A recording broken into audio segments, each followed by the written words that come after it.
Friends, welcome to this session, Institutional Economics of Labor. We are going to discuss institutional economics versus neoclassical economics. Thereafter, we are going to see old institutional economics, new institutional economics, and what differentiate between these two. Then we look at institutional aspects of labor market. Thereafter, nature of institutions in the labor market. In this case, we are also going to bring few cases which are of interest. We move over to the most critical thing, institutional economics versus neoclassical economics. Neoclassical economics is quite a dominant stream of thought as far as economics is concerned, which looks at aspects like efficiency, competitiveness, but then it's also critiqued for its narrow vision of the world in terms of world view. As per neoclassical economics, decisions in the economy are not embedded with institutions rather than being driven by rationality of factors. So it gives so much importance to the logic, whether it's realistic or cut off from the circumstances. On the other hand, in the case of institutional economics, economic activities are not independent of formal or informal institutions. When we say formal, it means something like the law, the contract, whereas in the case of informal, it captures variety of things. For example, social network, customs that are prevalent in the society, norms, and human relations more critically. So that also shape economic decisions, particularly in the case of labor. Now we come to old institutional economics, which has a long legacy, more than 100 years, more than a century. Prominent among the scholars who are in the legacy is James Commons. Of course, there are others as well, luminary economists, for example, Veblen, and other economists. But James Commons is noteworthy.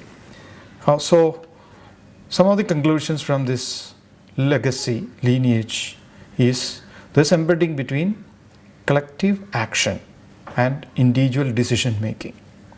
For example, classic case is trade union. Of course, workers are free to negotiate, bargain wage with employers. That's one modus operandi. While another modus operandi or alternative is to have a collective on behalf of workers. This collective negotiates with employers. Often it's called collective bargaining. So the meaning of collective is very crucial in the emerging global order, and it has been in the past.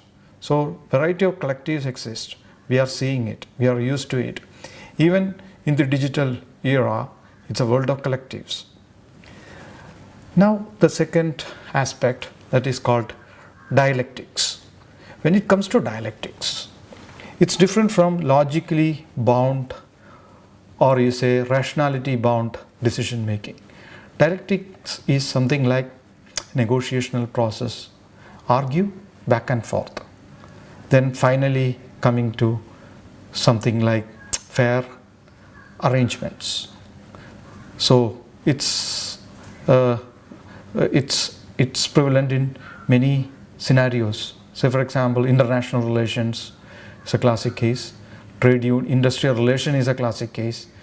One classic scenario is tripartite industrial relations, wherein the state, the industry, the trade union, all three stakeholders come together to negotiate our working, living conditions, as well as even aspects like productivity. Third dimension worth looking at is volition. Volition means the will. Are you acting or embarking on something because of will of yours? That's independent of other contexts. So is there a will part which really enacts many actions? So what ensues is greatly influenced by human will. And most critically, all institutional economics doesn't accept the view of market as invisible hand. Rather, it says hands are visible because there is negotiational process going, collectives in action, and there is human will in action, negotiation going on. So it doesn't have faith in market processes which are more invisible in nature. So there's so much trust reposed on visible hand. And most critically, unlike neoclassical economics, which has faith in invisible hand and equilibrium that sets in markets. For example, supply meets demand. There's an intersection between supply curve and demand curve where price is settled, which is more like invisible process, invisible hand process. Whereas in the case of all institutional economics, instead of equilibrium, what prevails is something like steady state. For example, industrial peace or democracy, which is attained through collective action, rules, law, negotiation. It means it gives clear focus on the law. Now we come to new institutional economics. New institutional economics is different from old institutional economics in the sense it gives greater focus on contracts and the cost aspects involved in it. Before seeing the difference between new institutional economics and old institutional economics, we would like to understand some basic aspects of new institutional economics. Many people have contributed to this discipline, but the most notable ones are by two Nobel laureates. One is Ronald Coase, who won Nobel Prize for his conceptualization of transaction cost. Another classic case is Oliver E. Williamson, who also won Nobel Prize for his contribution to hierarchy. As given in the slide, the diagram shows it. The first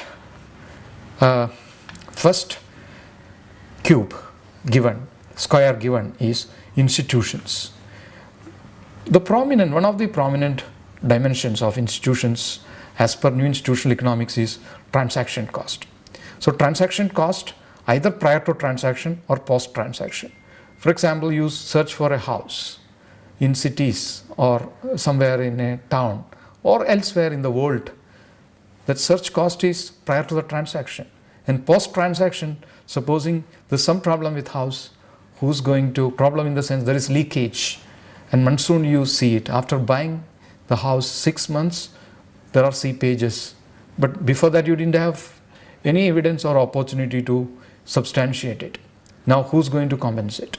These are the issues of transaction cost, wherein law, contract, documentation, enforcement, all these come into play. So that leads to transaction costs.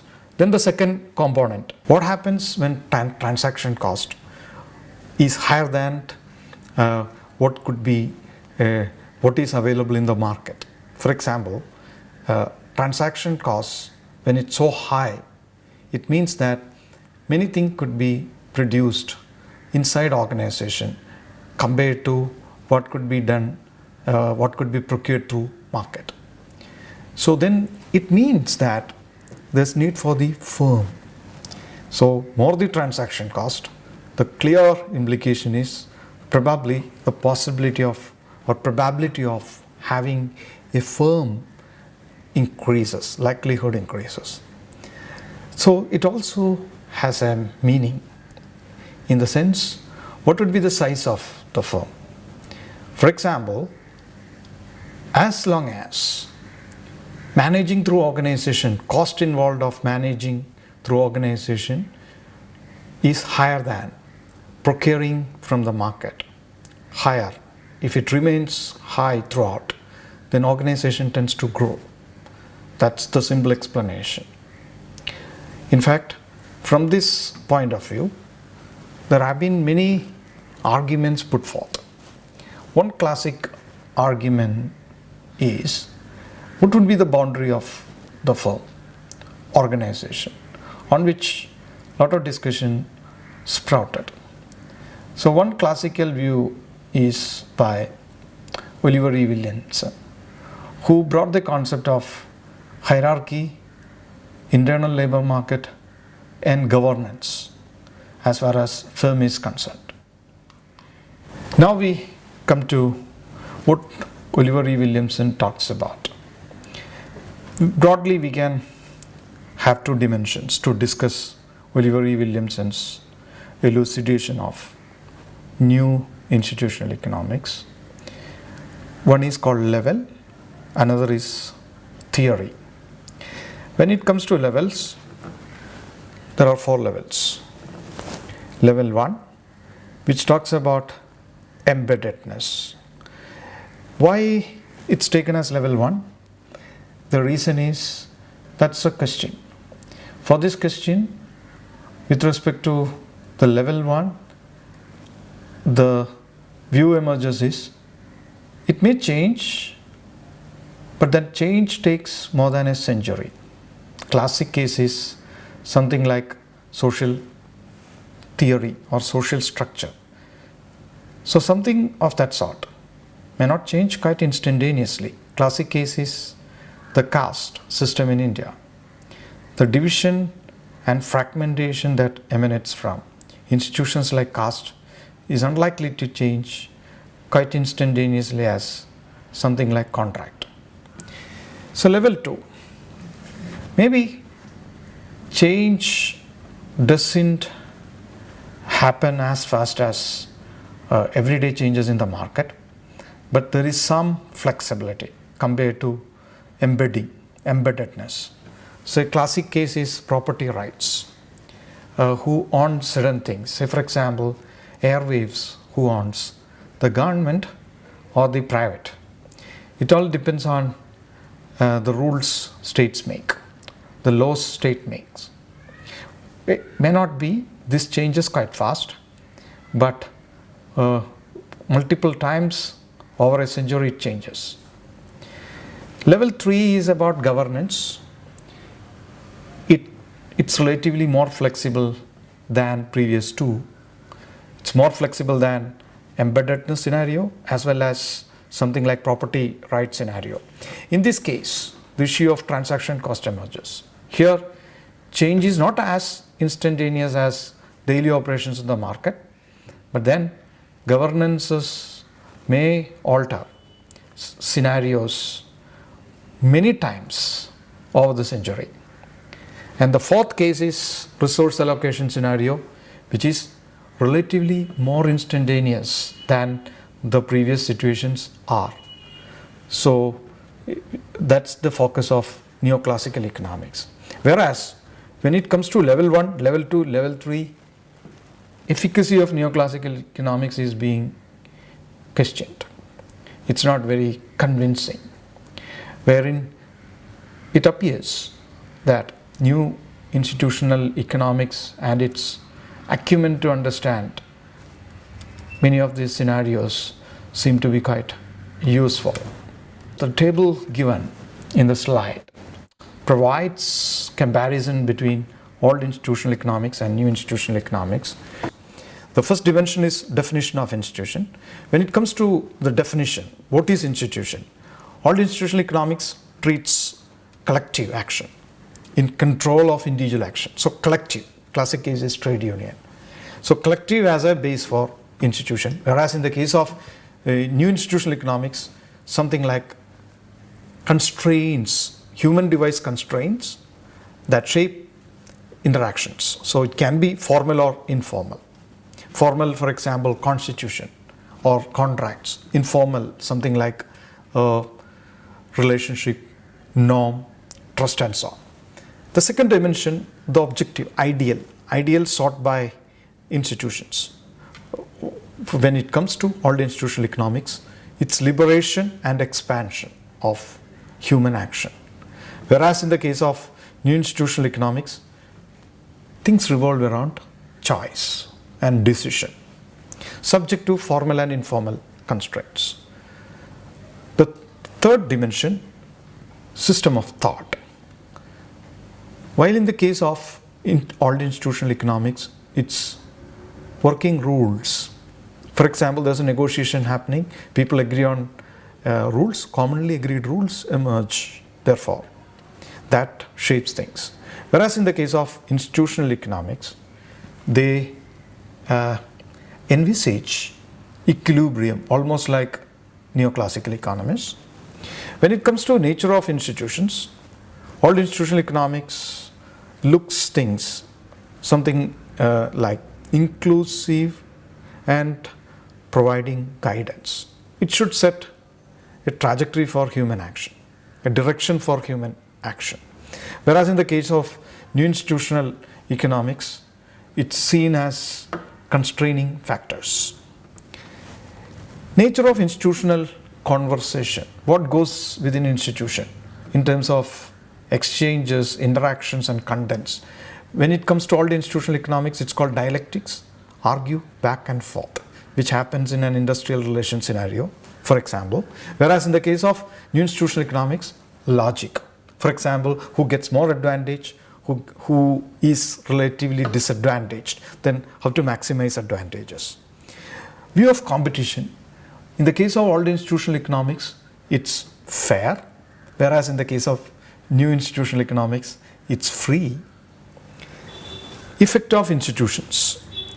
Institution, as far as all institutional economics is concerned, institution provides space for free discourse, whereas in the case of new institutional economics, it's structured to human exchanges.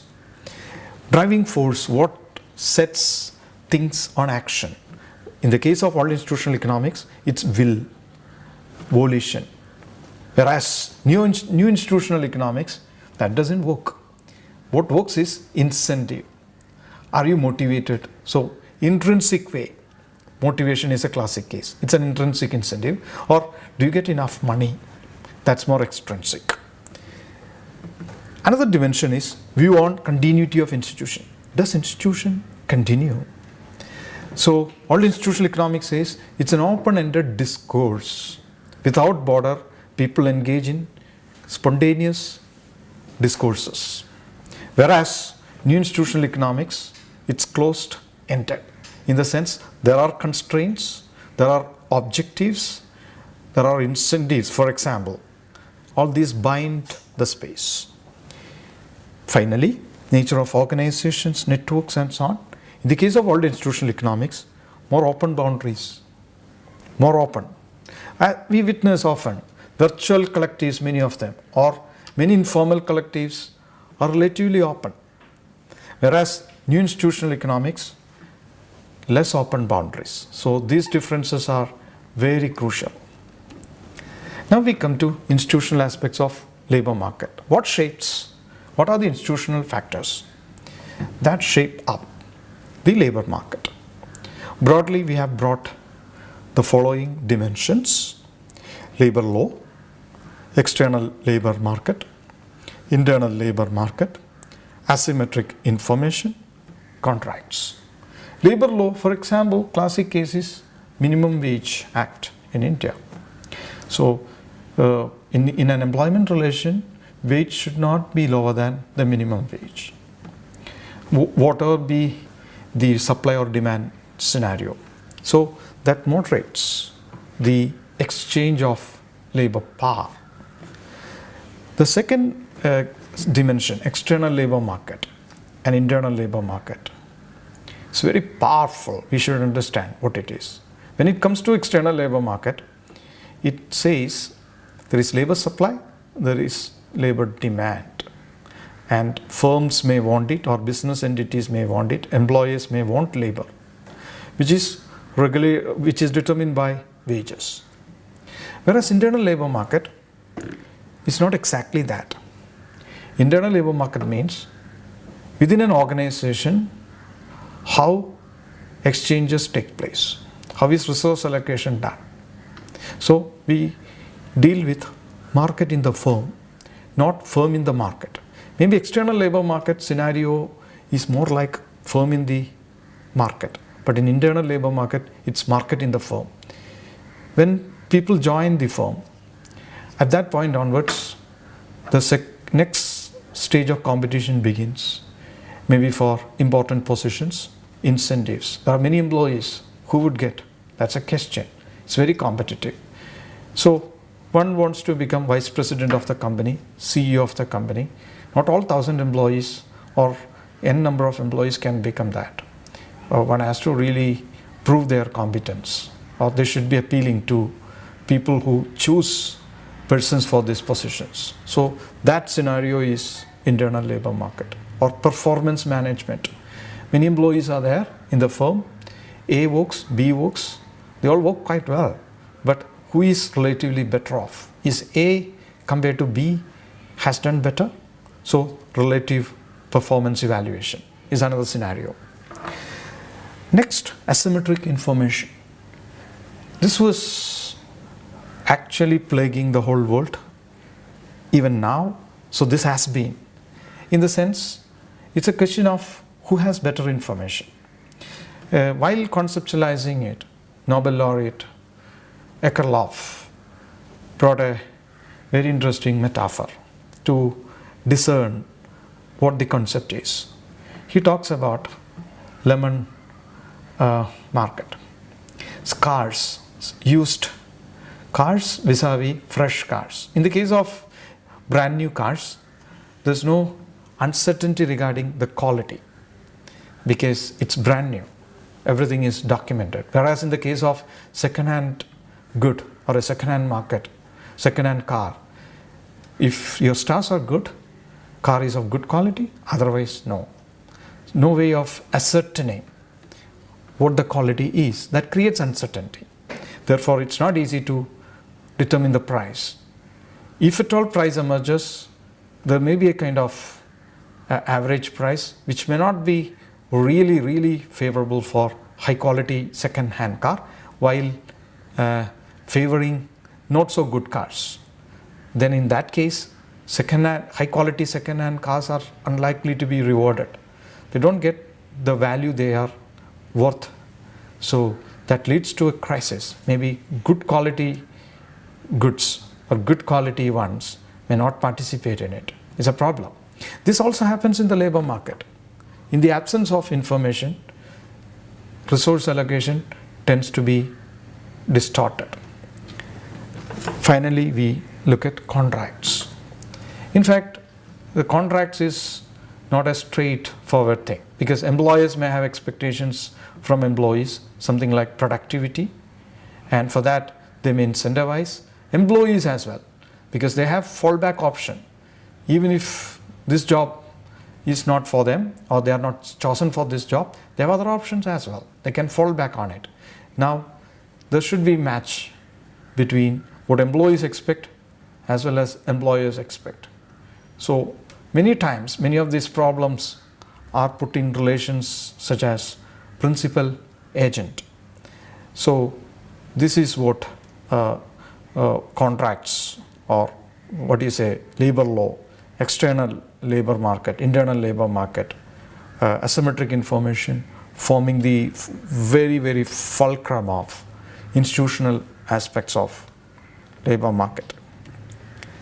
Now we come to an important topic from the point of view of application. How we apply the concept of nature of institutions in the labor market.